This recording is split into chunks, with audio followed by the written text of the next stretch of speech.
Good morning, all the students. I'm Shivam Saxena, your IT teacher. In the previous module, we have discussed about basic components of the computer system, and this is the new chapter that we have started in the previous module. The name of this chapter is Components of Computer System, and today we are going to discuss about the next topic of this chapter, that is Central Processing Unit. As I already told about that, the computer is an electronic machine and it functions as per the demands and as per the instruction which is already feed inside of the computers. So when we talk about that CPU, that is called the Central Processing Unit, so you will take a look over there. Okay, it is a main unit of the computers. The main and the most important work, that is a processing, is being done by this only. It control all kinds of the internal and external, all types of internal and internal and external devices in the computers and perform the arithmetical and logical operations. ठीक है, यानी जितने भी type के arithmetical logical operations होते हैं, जितना भी इंटरनल और एक्सटर्नल जो भी डिवाइसेस हैं, उन सबको कंट्रोल करने का काम सीपीयू का होता है. ठीक है, due to its small size, CPU performs with the माइक्रो प्रोसेसर. As the CPU is a small chip and that is being installed in the computer, so it is as per the small size it is called the microprocessors too.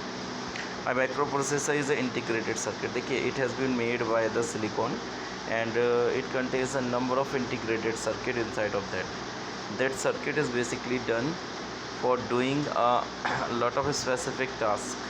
ठीक है, और it is being made by the silicon only. ठीक है, microprocessor contain millions transistor. देखिए, एक microprocessor के अंदर millions transistors होते हैं. ठीक है, the transistor work together to store manipulates and so that the microprocessors can perform a wide variety of functions. ठीक है, a lot of transistor inside of that, they will control the flow and the working of the that CPU, and therefore it is also perform a lot of tasks at the same time simultaneously. ठीक है, and the speed of the CPU is determined by the instructions is executed per second. यानी एक second में कितने instruction को execute करता है, this is called the speed of that. The speed is measured in megahertz और gigahertz. ठीक है, nowadays we can see a gigahertz, 2 gigahertz, 4 gigahertz processors we can see over there. ठीक है, the next one is the components of CPU. देखिए, as the CPU control all these kinds of the things, but these things are externally attached in the computers too. जैसे एक CPU लगा होता है तो उसके साथ साथ एक ALU नाम की चिप और एक MU नाम की चिप और एक CU नाम की चिप अलग से कंप्यूटर में इंस्टॉल्ड की जाती है, but they all things is work under the supervision of CPU only. ठीक है, तो if we talk about the ALU, arithmetical and logical unit, CU that is control unit, and the memory unit, MU, so they all this thing specifically do a lot of work. The main processing work is being done by the CPU, यानी जो main processing का काम है वो कर रहा है आपका CPU. लेकिन CPU ने क्या किया, अपने वर्क को डिवाइड किया हुआ है. All the instruction is taken by the CPU, but it has divide it's work. वो अपने अलग अलग वर्क को एनालाइज करके और जिससे वो काम कराना है वो उसको ट्रांसफ़र कर देता है. ठीक है, जैसे मान के चलिए एक स्कूल है, उसका एक प्रिंसिपल है, तो he or she will supervise each and every person. लेकिन क्या है, जिसको जो परफेक्ट है टीचर, वो उसको वो वाला काम दे दिया जाता है और वो सारा काम कंप्लीट करना और सुपरवाइज करने का काम the principle of the school हो जाता है. ठीक है, on the same way the principle of the computer is, you can say, the माइक्रो processor. Now we'll discuss individually what is the work of ALU, that is arithmetical and logical operator. As the name referred, arithmetical and logical operator, it is the kinds of the chip that is being installed in a computer, and the function of this specific chip to make all kinds of the arithmetical and calculations work. देखिए, दो चीज़ें होती है. एक तो arithmetical में तो it will consider all kinds of the arithmetical operator like addition, subtraction, multiplication, division, percentile and all. ठीक है, another thing is that it will also consider the logical operator that compare the one values with another. तो you can take a look over there, जैसे greater than का sign है, less than है, equal है, not equal है, तो these all things are being use under this. ठीक है, जैसे less than का साइन है, greater than का साइन है, equal है, ठीक है, not equal है, ये not equal का सिंबल कहलाता है.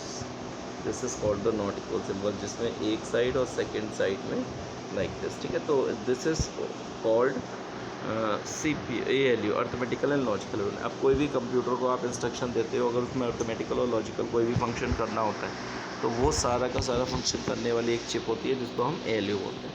फिर नेक्स्ट है ये कंट्रोल यूनिट। इसका काम क्या होता है कि पूरी एक्टिविटीज़ को, जितनी भी इंटरनल डिवाइसेस हैं या एक्सटर्नल अटैच करते हैं, उनकी एक्टिविटीज़ को कंट्रोल करना।